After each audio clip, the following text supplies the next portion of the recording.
Belle coïncidence entre ce dernier chapitre du livre de la Consolation que nous entendons depuis 2 semaines et puis le mystère de l'Annonciation que nous fêtons, que toute l'Église latine fête toujours le 20 décembre. D'où ces grands et beaux sermons de Saint Bernard pour le 20 décembre. Pas pour le 25 mars, voilà, 20 décembre. Et ce matin, nous entendions justement Bernard raconter comment tous les hommes, les femmes, depuis Adam, cette foule immense qui attendait aux portes du royaume, tous sont là en suspense, en se disant « Qu'est-ce qu'elle va répondre ? Qu'est-ce qu'elle va répondre ?» Si jamais elle répond non, alors nous sommes perdus à tout jamais, nous n'entrerons jamais dans le royaume. Et Bernard montre comment toute l'humanité est là suspendue aux lèvres de Marie. Vous voyez, aux lèvres de Marie. Et il y a le démon qui rôde autour, de même qui va rôder autour de Bethléem. Eh bien, déjà, il rôde autour de Nazareth, parce qu'il pressent que cette toute jeune fille, c'est pas n'importe qui, qu'elle va jouer un rôle important, et tout ça, il ne sait pas très bien quoi, mais il a très peur, et il a raison d'avoir peur. Alors, il y a le démon qui lui dit, répond, non, non, non, non, non, non, non, non, non, non, non, dis non, dis non, dis non. Et l'ange gardien de Marie dit oui, oui, oui, oui, oui, oui, voilà, voilà. Et en fait, ce oui de Marie, atsum, me voici, eh bien, c'est le fruit de tous ses ancêtres aussi, tous ceux qui l'ont précédé, Anne et Joachim, de tous les saints qui sont dans sa lignée, quand ils ont dit oui au Seigneur. C'est le fruit de tous les petits oui qu'elle disait tous les jours pour rendre service à une voisine à Nazareth, pour aller s'occuper des chefs de la voisine, pour aider une cousine à faire son pain de Shabbat, etc. Tout cet esprit de service de Marie, voilà. Et il peut dire, je suis la servante, parce que tout de suite, en elle, il y a le Fils qui va dire, Père, je suis ton serviteur. Je suis là pour faire ce que tu aimes, ce que tu préfères, ce que tu veux pour moi, ce que tu désires pour moi. Je suis la servante, et puis je suis là, je suis le serviteur. Voilà. Et c'est pour ça que concrètement, dès le lendemain, ce sera le mystère de la visitation qu'on va de nouveau fêter demain, eh bien, elle part servir. Et la servante de Dieu, rendue la servante de chacun de nous. Elle vient comme à notre service. Voilà. Et c'est tellement émouvant ce matin, dans la nuit, d'entendre vos voix à chacun, chacune, servant, serviteur, servant, serviteur, serviteur, servant. Oh, mais comme Marie a dû être touchée ce matin. Oh, c'est comme des petits échos de son oui à elle. Elle voit que ça continue, que tous comme elle, nous devenons les petites servantes, les petits serviteurs de Jésus, le serviteur par excellence, de Marie, la servante par excellence, pour pouvoir dire, Père, fais de moi ce qu'il te plaira. Je suis prêt à tout, j'accepte tout. Voilà. Je veux aimer ce que tu aimes pour moi. Je veux préférer ce que tu préfères pour moi. Je ne veux pas faire ce que j'aime le plus, mais je veux aimer un maximum ce que je fais. Ah, comme Marie. Et en ces dernières heures, où Marie porte encore en elle son tout petit, encore pour 4 jours, elle porte en elle son tout petit. Et je vous disais quelque chose, je ne sais plus, que jamais Dieu n'a été autant dépendant de quelqu'un, que l'enfant était tout entier dépendant de sa maman, comme on ne le sera jamais de toute la vie. Mais en sens inverse, Marie est tout entière dépendante de son tout petit. La femme enceinte ne vit que pour son enfant. Tout ce qu'elle pense, tout ce qu'elle fait, tout ce qu'elle vit, ce n'est que pour lui, pour lui, pour lui, pour lui. C'est lui qui attire tout en sa maman. Donc la maman aussi est totalement dépendante de son petit enfant. Pas seulement l'enfant dépend de la maman, mais la maman dépend entièrement de l'enfant. Et en fait, pour Marie, c'est son enfant qui va, dès demain, la pousser à partir vers Élisabeth. Voilà. Et elle est poussée du dedans. C'est du dedans que l'enfant la pousse à aller vers Bethléem, parce qu'il doit naître à Bethléem. Et Marie se laisse conduire par son enfant. Apparemment, sérieusement, c'est le contraire, évidemment. C'est le contraire.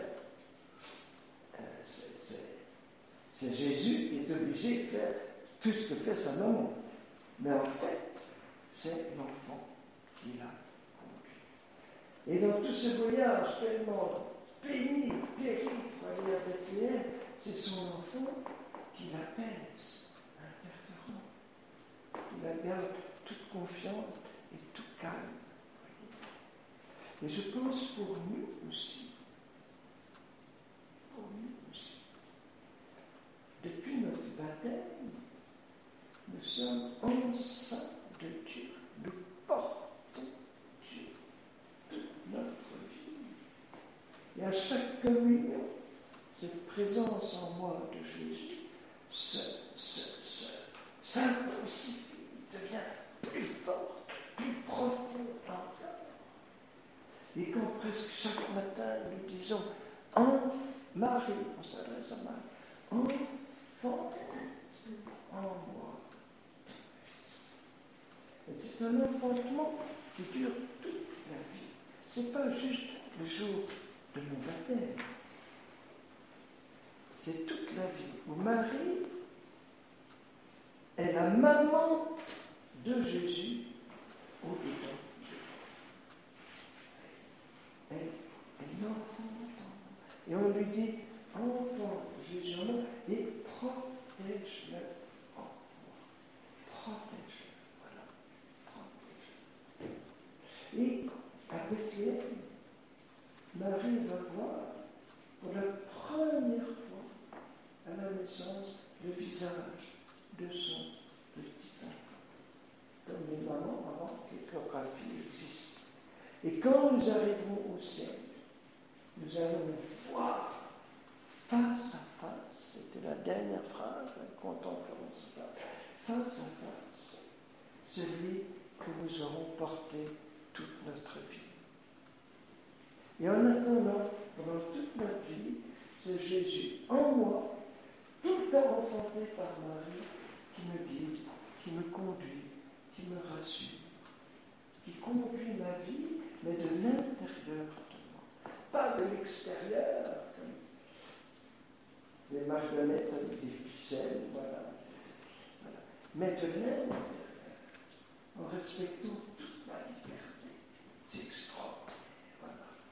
Et donc nous pensons beaucoup, ce temps d'avant, à ce mystère-là, vous voyez, voilà. Et quand Marie porte son enfant Jésus, elle porte déjà toute la nation, tout le peuple nouveau de l'Église. C'est pour ça que ça m'a beaucoup frappé en lisant, je n'avais jamais fait le rapprochement, parce que tout ce chapitre, c'est sur la maman qui enfante. Voilà.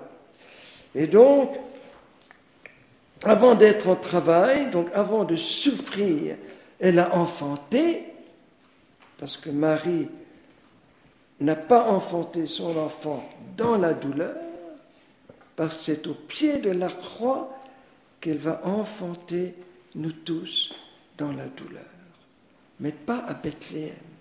Pour ça, il y a cette phrase, avant de souffrir, elle a déjà mis au monde son enfant. C'est nous qu'elle enfante dans la douleur, mais ce n'est pas Jésus. Voyez ? Avant que viennent les douleurs, ce sera la croix, elle a accouché d'un petit garçon, Jésus, la nuit de Bethléem.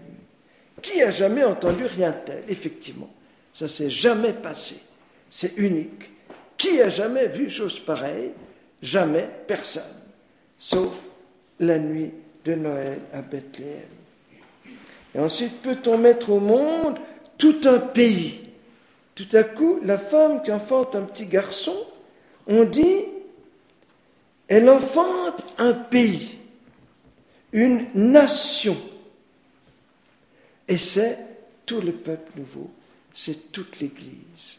C'est déjà le grand corps ecclésial de Jésus qui est déjà présent dans ce tout petit embryon divin qu'elle porte.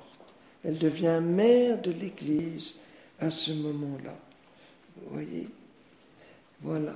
Et après, ça passe à la maman qui allaite, qui console, qui prend son tout petit et le caresse sur ses genoux. C'est Marie, consolant, confortant l'Église, confortant, consolant toute l'humanité qui est son enfant, si blessé, si malade, consolant, confortant chacun de nous dans ces moments de détresse, de souffrance. Elle est toujours la maman qui fait pour moi ce qu'elle a fait pour Jésus la nuit de Noël et déjà dans son sein, le protégeant, le consolant, essuyant ses larmes, le rassurant, voilà. Et chacun rassure l'autre. Jésus rassure sa maman. Jésus console sa maman qui peut-être pleure parce qu'elle doit mettre au monde dans des circonstances tellement terribles. Jésus la console et en même temps elle console son consolateur. Elle console son Dieu qui est son consolateur.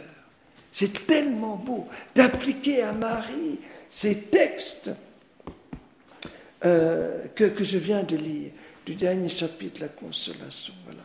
La femme qui accouche et la maman qui console. La maman qui console. Voilà.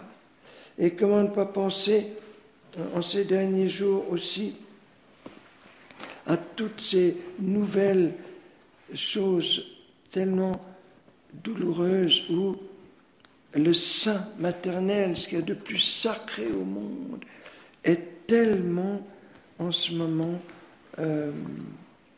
comme prostituée. Toute cette affaire qui doit tellement faire pleurer Marie, des mères dites porteuses, qui doivent louer pour de l'argent ce sein maternel qui est le temple, qui est le sanctuaire, qui est notre premier berceau, et en qui on insémine un enfant dont elle ne connaît ni le père ni la mère. Et dès la naissance, on lui arrache son petit enfant pour la mettre dans les bras d'une autre. Et ça par dizaines de milliers de jeunes filles qui, pour gagner leurs études, leur travail, doivent accepter cette nouvelle prostitution du sein maternel. Pendant ces jours de l'Avent, c'est impossible de ne pas penser à ces nouvelles horreurs qui se passent aujourd'hui. Ou bien maintenant, il y a une mode, figurez-vous, aux États-Unis, très très répandue maintenant, que des toutes jeunes filles, 14-15 ans, veulent avoir un enfant, sans être mariées évidemment. C'est une mode. Il y a eu un lycée aux États-Unis où 18 filles en même temps ont décidé d'être enceintes à 15 ans, 16 ans, comme pour se valoriser, attirer l'attention, avoir une personne, une autre, quelqu'un qui est en toi, parce qu'on est trop seul, donc au moins on a quelqu'un. C'est comme un cri de désespoir. Et dans les cinémas de France, en ce moment, passe justement un film sur cette histoire qui s'est passée dans ce lycée. Le film s'appelle 17 filles. Voilà. Eh bien, c'est très typique, vous voyez. Et il y en a des milliers maintenant. Chaque année, des toutes jeunes filles encore incapables d'être vraiment maman. Et ayant un enfant qui ne connaîtra jamais son père, vous voyez.